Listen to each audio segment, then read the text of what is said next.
Hello बच्चों, let's read out the question first. Two events occurs simultaneously at separated points on the y-axis of reference frame S.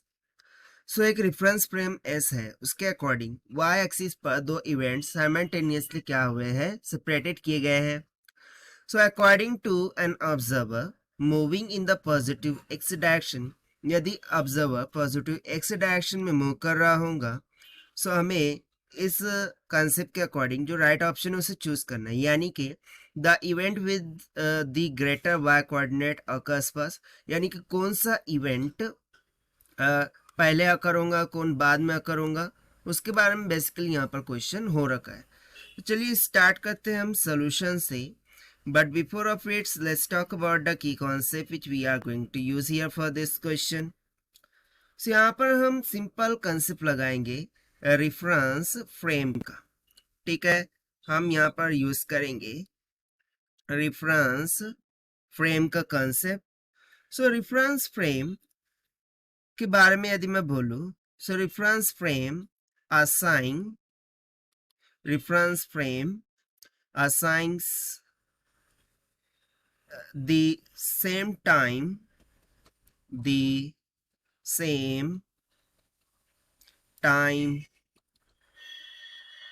to two events that are at different points in place a reference frame. सो देखिए इस sentence का meaning क्या है. सो यदि मैं बात करूं reference frame की, सो रेफरेंस फ्रेम ये असाइन करती है सेम टाइम किसी भी दो इवेंट को यदि वो दो डिफरेंट पॉइंट्स पर रखे हो into the reference frame. So in place of reference frame, ठीक है ना, यदि वो दोनों पॉइंट एक ही रेफरेंस फ्रेम में रखे हो, ठीक है ना, और डिफरेंट पॉइंट्स पर रखे हो. सो इसका मीनिंग ये है कि रेफरेंस फ्रेम उन दोनों ही इवेंट्स को क्या करेंगी, डिफरेंट टाइम असाइन करेंगी. अब ये पॉइंट हमने यहाँ पर क्यों इंक्लूड किया है, सो देखते हैं इसको सोल्यूशन से. ठीक है, सो लेट्स सपोज कि मैंने ड्रॉ कर लिया y को और ये हमारा हो गया x एक्सिस. ठीक है ना, ये हमारा हो गया y एक्सिस. अब हम मान लेते हैं कि फर्स्ट इवेंट y1 है, उसको मैंने यहाँ पर प्लेस किया है. तो सेकंड इवेंट y2 है, जो उसको मैंने यहाँ पर प्लेस किया है. और जो ऑब्जर्वर है वो x के डायरेक्शन में मूव कर रहे हैं. सो लेट्स सपोज कि इस पॉइंट पर ऑब्जर्वर है.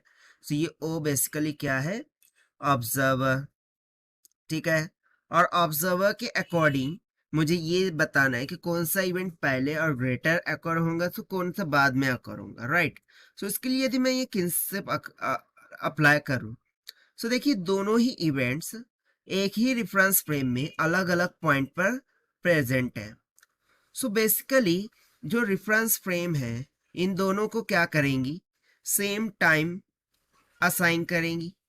ठीक है ना, ये क्या करेंगी, एक ही टाइम इन दोनों को असाइन करेंगी. बट सेम टाइम असाइन करने की वजह से हमें एक इवेंट पहले दिखेगा और फिर साइमल्टेनियसली दूसरा इवेंट बाद में दिखेगा. सो देखिए यदि मैं कोऑर्डिनेट सिस्टम के अकॉर्डिंग देखूं, सो ये सपोज कर लेते हैं ओरिजिन है. सो ओरिजिन से करीब में कौन है, y1. फिर ओरिजिन से दूर पे कौन है, y2. सो y1 के लिए डेल t1 होगा, सो y2 के लिए डेल t2 हो जाएगा और दोनों इक्वल होंगे. But due to their distance, ठीक है, due to their distance of different, हमें क्या होगा, दोनों के दोनों साइमल्टेनियसली देखने को मिलेंगे. सो यहाँ पर हम सिंपली आंसर करके क्या लिख सकते हैं कि जो दोनों की दोनों इवेंट्स हैं वो बेसिकली हमें कैसे देखने को मिलेंगे. Okay, let me write down this down. So here I am writing. So यहाँ पर हम लिखेंगे generally assign different times to the two events. ठीक है, सो यहाँ पर हम सिंपली कंसेप्ट लिखेंगे कि भाई generally assign different time to to events. यदि एक ही रेफरेंस फ्रेम में हो सो सेम रहेगा, बाकी फ्रेम बदल जाए सो उस टाइम पर जो असाइंड टाइम है वो भी चेंज हो जाएगा। सो देखिए यहाँ पर फ्रेम चेंज हो रही है ना, ऑब्जर्वर पहले तो वाई के अकॉर्डिंग थे, बट हम क्या बात कर रहे हैं, पहले रेफरेंस फ्रेम एस थी, बट अब हम किस रेफरेंस फ्रेम के द्वारा देख रहे हैं, ओ से। सो यदि रेफरेंस फ्रेम चेंज होंगी तो ऑब्वियस सी बात है वहाँ पर जो असाइंड टाइम है वो भी चेंज हो जाएगा। तो generally assigned different time to to events. So इसके अकॉर्डिंग हमारा आंसर क्या हो जाएगा कि दोनों की दोनों इवेंट्स कैसे अकर हो रहे होंगे, साइमल्टेनियसली। ठीक है, सो यहाँ पर हम सिंपली बोल सकते हैं कि events the events are simultaneous.